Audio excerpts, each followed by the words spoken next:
Welcome to another episode of Acceleration, where Dr. Walter Murray shares tools, tips, and strategic leadership resources to help your strategy implementation go fast. But not only go fast, but go efficiently and fast, putting you way ahead of your peers and your competition.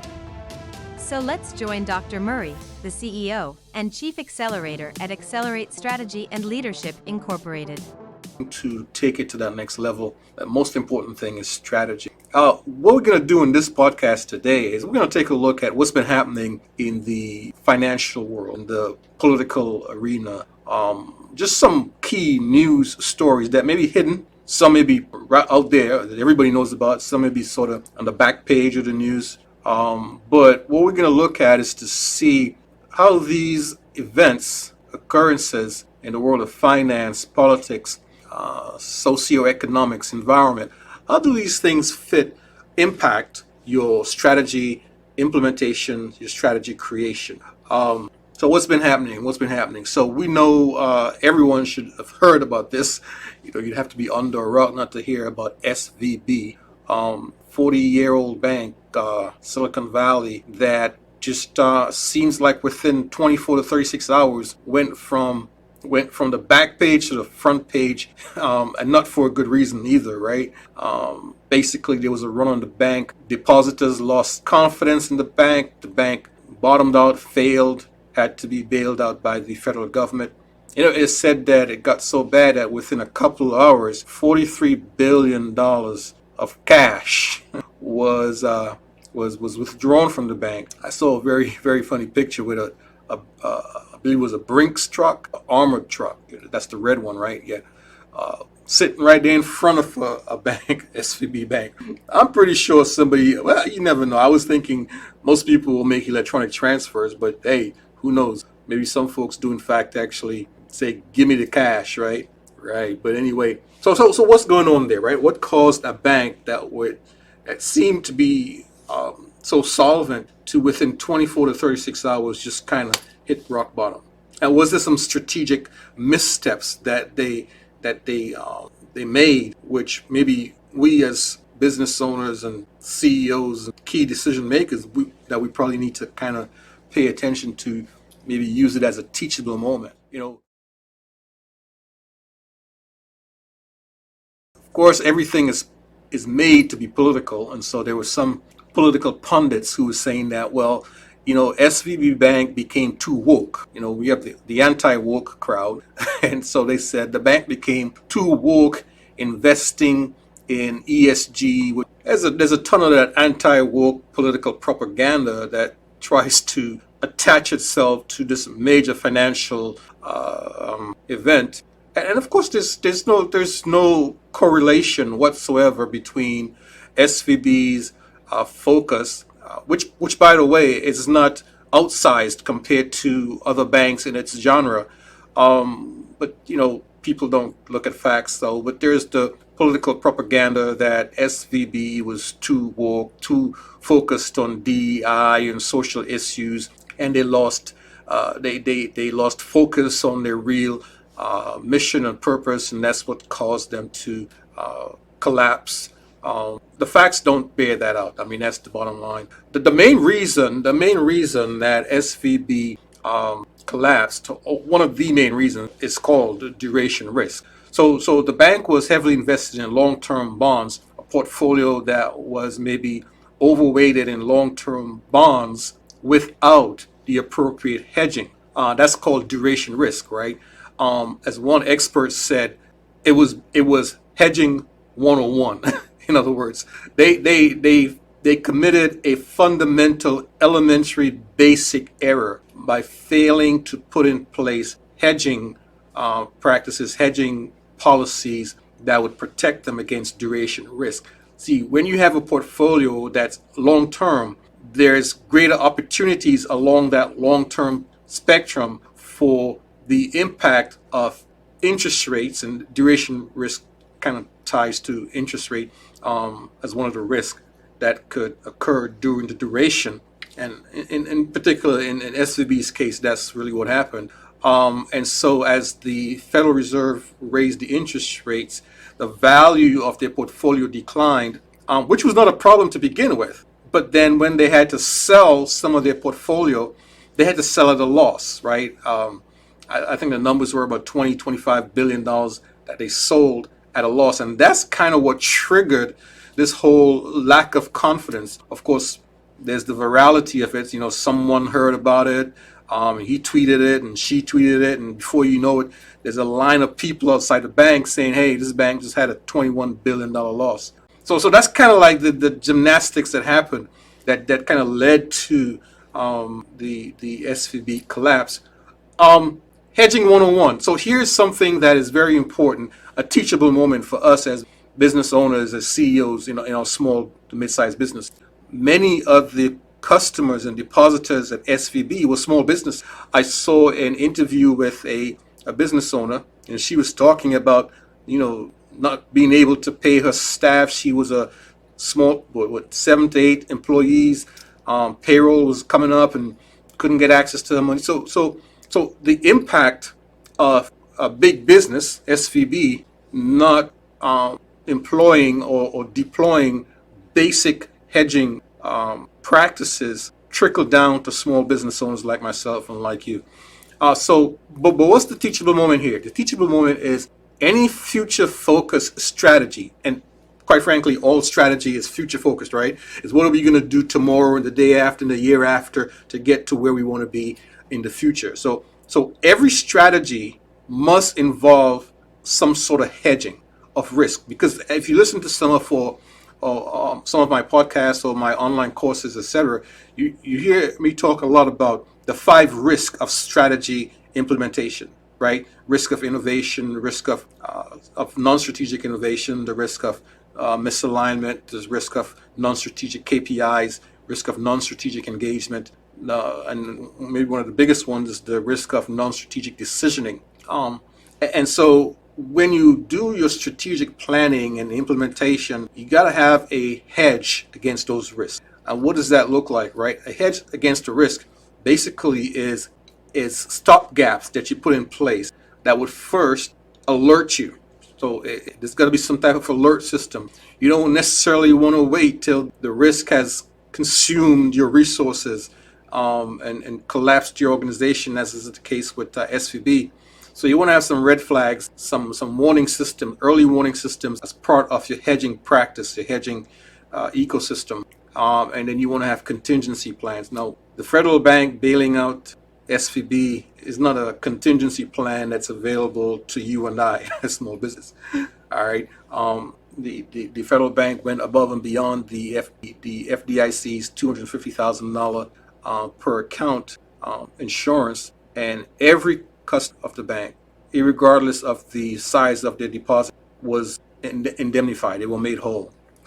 We don't have, as most small business owners, leaders, managers, decision makers, we don't, I wish we did, but we don't have that type of hedge, federally funded hedge. We talked a lot in one of our last master classes, we talked a lot about making non-strategic decisions. This was a clear example of SVB making a decision that was non-strategic. The decision not to implement a hedge against duration risk, which many experts say is hedging 101, that a college grad in finance would have known to do that. Their failure to implement hedging is a decision, a strategic decision that was made. Not doing X, which is in this case, X would be the hedging, not doing X, you effectively are making a decision to expose yourself unprotected to duration risk. So what's the lesson here for us as business owners, CEOs, key decision makers? The lesson here is be sure to use hedging as a hedge, I guess.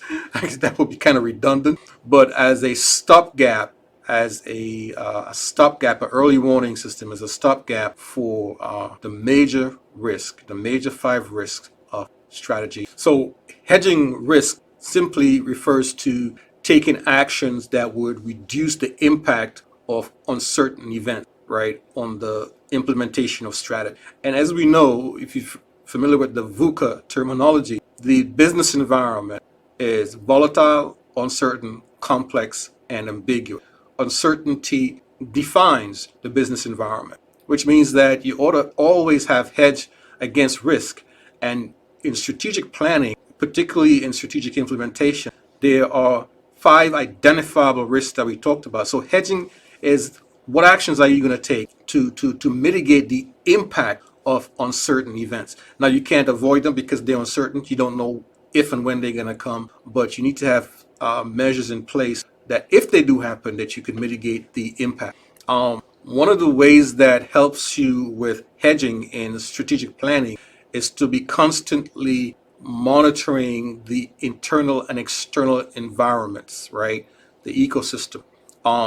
When people do strategic planning, one of the most widely used tools or analysis is the PESTLE. A PESTLE is a way to organize your evaluation of the external environment, the political, economic, social, legal, environmental, right? PESTLE. You just don't use that tool to create the strategic plan. Really, that tool, the PESTLE tool, has more benefit to you in strategic implementation, where you continuously do a PESTLE, and maybe once a quarter you do a total relook at the PESTLE, but ongoing, real time, you ought to have some type of feedback loop where you're constantly monitoring the external environment for things that could represent potential threats to your strategic implementation. So your hedge ecosystem, your hedge infrastructure will include early warning systems, which would include continuous intentional monitoring of the external and internal ecosystem for threats that may impact your strategy implementation. Another key thing that should be part of your strategic plan hedging is a diversification of revenue. Now, you want to identify revenue not only as dollars and cents monetary, right? But revenue is the return on your strategic plan implementation. You implement strategy so that you could increase revenue, which is a common one, but you could also implement strategy to increase market share, which then leads to revenue. Or especially in nonprofits, you could implement strategy to increase impact on your constituents, right? Whatever that income looks like, you want to diversify so that you don't only depend on measuring strategy implementation with one single metric, right? You want to be able to create a strategy implementation. And this is why we talk so much about one of the risks of strategy implementation is what I call non-strategic KPI, where you have KPIs that don't reflect the objective or the outcome, the desired outcomes.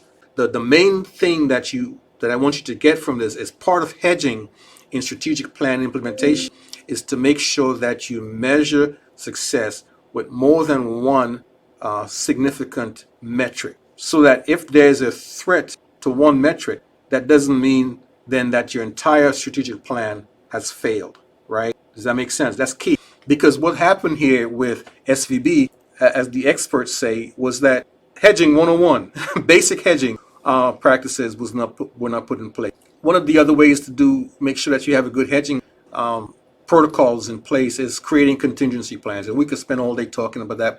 I call them sometimes, when we talk about strategic decisioning, I call them strategic off-ramps, right? Where you're heading down the highway, and that highway represents your strategy implementation, but you see a sign on the highway that says road work ahead, road closed. You ever seen that? Right. Now, if you have a contingency plan already created, you say, okay, boom, you hit your GPS says take this route, you're off and running. If you have no contingency plan, what's going to happen is you're going to sit there, everything comes to a screeching halt, and you're probably not likely to achieve your strategic goal because you have no other way.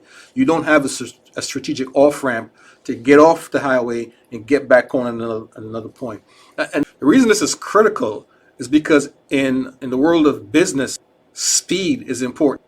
Now, you may eventually develop a contingency plan, but in the meantime, your competitors who already have a hedging infrastructure in place, already have a contingency plan, already had an early warning system, they get to that roadblock and are able to take that off ramp part of the normal course of business because it's already built into the strategy plan, right? Strategic plan. You have to be agile to be able to implement contingency plans, and it's important to have a contingency plan as part of your overall hedging. Big news item this week, but again, I like to look at these news items and sort of extract from it teachable moments that me, small business owners, key decision makers, things to learn, things to avoid. So I hope this has been helpful, and we'll talk again at our next podcast. This is Dr. Walter Murray here. Be sure to reach out to us. There should be in all of my podcasts, there's contact information on how to reach me. If you want to talk about how to create a hedging protocol for your strategic plan, specifically, just put a note or a message that says hedging. Just say hedging. That's HEDGING. Hedging. All right. And so when I call you, I know that's what we're going to be having a conversation on. All right. Good talking to you again. Looking forward to speaking with you one-on-one. Walter Vernon Murray here, signing off.